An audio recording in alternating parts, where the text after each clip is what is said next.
আসসালামু আলাইকুম। আমি আখিমণি নতুন আরেকটি ব্লগ ভিডিওতে আপনাদেরকে স্বাগতম। আল্লাহর রহমতে যে যেখানে আছেন অবশ্যই ভালো আছেন, সুস্থ আছেন। আমার এই ভিডিওটা বেশ কয়েকদিন আগের। আমি যখন বাবার বাড়িতে বেড়াতে গিয়েছিলাম তখনকার ভিডিও। এই যে দেখতে পাচ্ছেন আমি এখানে সুন্দর করে ব্যাগ প্যাকিং করে নিয়েছি। আসলে বাচ্চাদেরকে নিয়ে কোথাও ঘুরতে গেলে বাচ্চাদের যে কত ধরনের জিনিস নিতে হয় সেটা আর বলার বাহুল্য রাখে না। এখানে আমি বাচ্চার ডায়াপার, প্যান্ট, এভরিথিং যা কিছু লাগে সব কিছু নিয়েছি, কারণ সেখানে যাওয়ার পর যদি আমি কোথাও কোনো কিছু না পাই তখন কি করব। দেখেন আপনাদের সবাইকে আমরা টাটা বাই বাই বলে বলে চলে এসেছি। অলরেডি আমি এখন বাবার বাড়িতে এসেছি। আর যখনই আমার আব্বু শুনেছে যে আমরা আসতেছি তখনই হচ্ছে পুকুর থেকে টাটকা টাটকা মাছ তুলেছে, এই যে দেখেন। আর আমার আম্মু সেই মাছগুলো পরিষ্কার করে নিচ্ছে।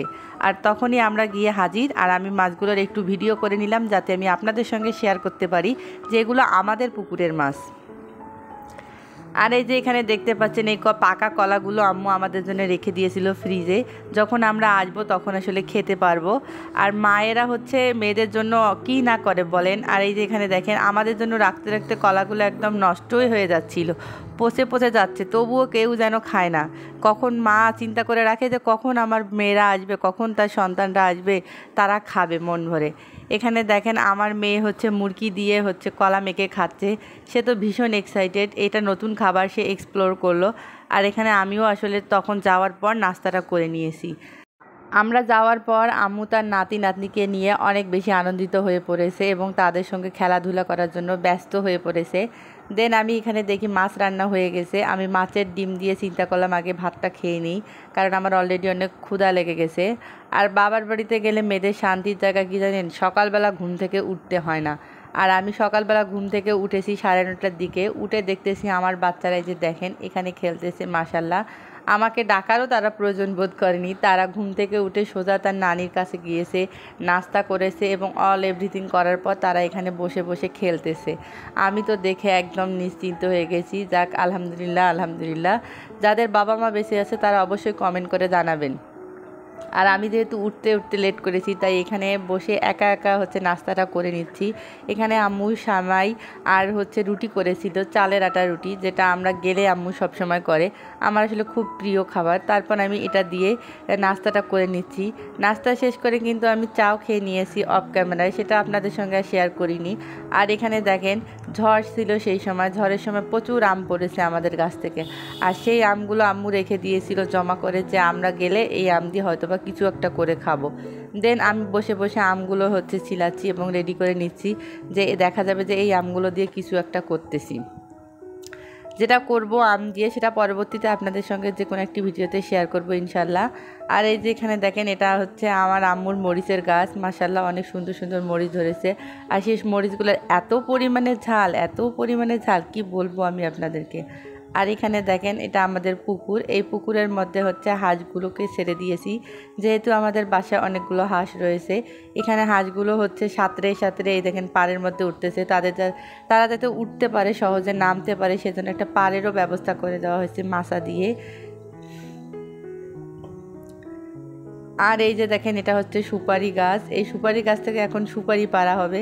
একটা ছেলেকে আম্মু ডেকে নিয়ে এসেছে, আমাদের গ্রামে বাস করে, তার দ্বারাই হচ্ছে আমরা এই এখন সুপারিগুলা পেরে নিব। আর সে যখন উপরের দিকে উঠতেছিল, বিশ্বাস করেন আমার এত বেশি পরিমাণে ভয় লাগতেছিল কি বলবো। আর সে কিন্তু নির্ভয়ে উপরে উঠতেছিল। আর সে সময় যখন বাতাস উঠতেছিল সে একটু সাইডে মানে গাছটা শক্ত করে ধরেছিল।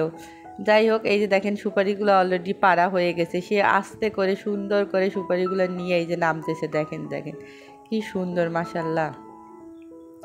আসলে এই দৃশ্যগুলো যখন আপনি গ্রামের বাড়িতে যাবেন তখনই কিন্তু দেখতে পাবেন। আমি হচ্ছে বাবার বাড়িতে যখন যাই এই ধরনের নানান জিনিস দেখতে পাই। আর এই দেখেন এখানে আমার মেয়ে, ছেলে, আমার আব্বু সবাই মিলে সুপারিগুলো ছেড়ে বস্তায় ভর্তি করতেছে। ওদিকে ওরা সুপারি পাততেছে আর এদিকে এসে দেখি আম্মু আমাদের জন্য রান্না করতেছে। এখানে গরুর মাংস রান্না করবে আলু দিয়ে।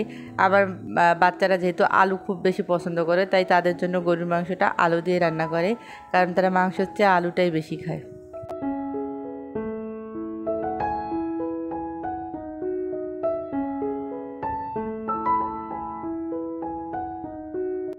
দেন আমরা হচ্ছে গোসল করেছি, খাওয়া দাওয়া করে নিয়েছি, তারপর রেস্ট নিয়ে বিকালবেলা আম্মু বলতেছে চল আজকে পিঠা বানাবো, তোর জন্য আমি তেলের পিঠা বানাবো। আমি বললাম ঠিক আছে।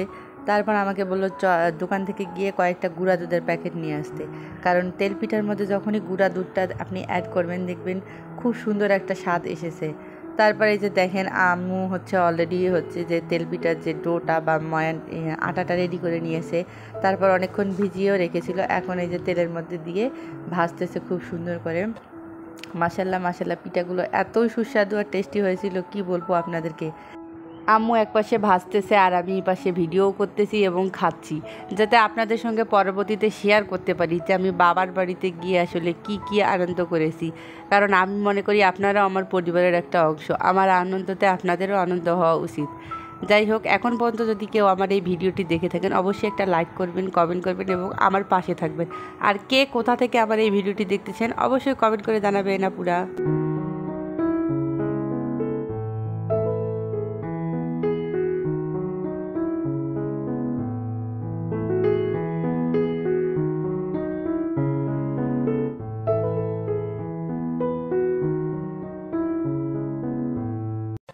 অনেক জায়গায় কিন্তু এই তেলের পিঠাটাকে পোয়া পিঠা বলা হয়।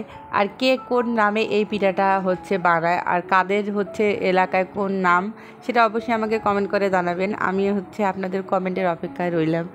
আর এই যে এখানে দেখেন পিঠাগুলোকে আমি সাজিয়ে নিয়েছি, এগুলো সাজিয়ে আমি আপনাদের সঙ্গে কিছু হচ্ছে ভিডিও ক্লিপ নিব, এই জন্য এখানে সাজিয়ে নিয়েছি। দেন হচ্ছে এগুলো রেখে দেখতে পাচ্ছি যে কলা কাটতেছে আমাদের গাছের। আম্মু আমাকে বললো যে যাও যে যতগুলো প্রয়োজন কলা নেও, কারণ বাকি কলাগুলো বিক্রি করে দিবে। এই যে দেখেন ভাই আমাদের গাছ থেকে কলা কেটে নিয়ে আসছে, আরও কিছু কলা কাটতে গেছে।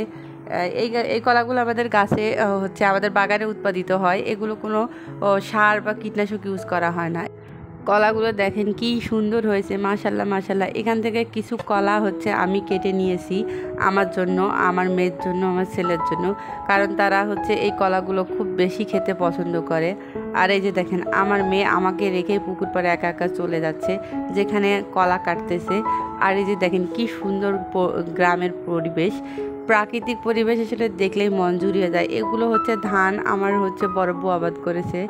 আর এই যে এখানে কলা গাছ থেকে কলা পাকতেছে, আমি সেটাই আসলে আপনাদের সঙ্গে শেয়ার করার চেষ্টা করলাম। আর এই যে এটা হচ্ছে আমাদের পুকুরের ধার, যেখান থেকে হচ্ছে অর্ধেক মাটি কিন্তু পড়ে গেছে।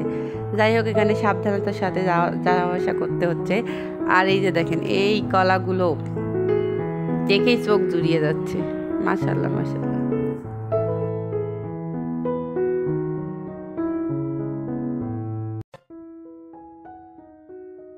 কলা নিতে গিয়ে আমার মেয়ে এখানে বিশাল বড় একটা আম পেয়েছে, সে সেই আমটা নিয়ে বাসায় এসেছে। যাই হোক, এখানে দেখেন আমার আম্মু অলরেডি রান্না করে নিয়েছে গরুর মাংস, সাথে রয়েছে শীতল ভর্তা আর রয়েছে শোলকা। এই যে দেখতে পাচ্ছেন আমি সুন্দর করে খাওয়া দাওয়া সেরে নিয়েছি। এখানে আমার বর গিয়েছে, সেও খেয়ে নিচ্ছে। এভাবে আসলে আমি আমার বাবার বাড়িতে দিন কাটিয়েছি।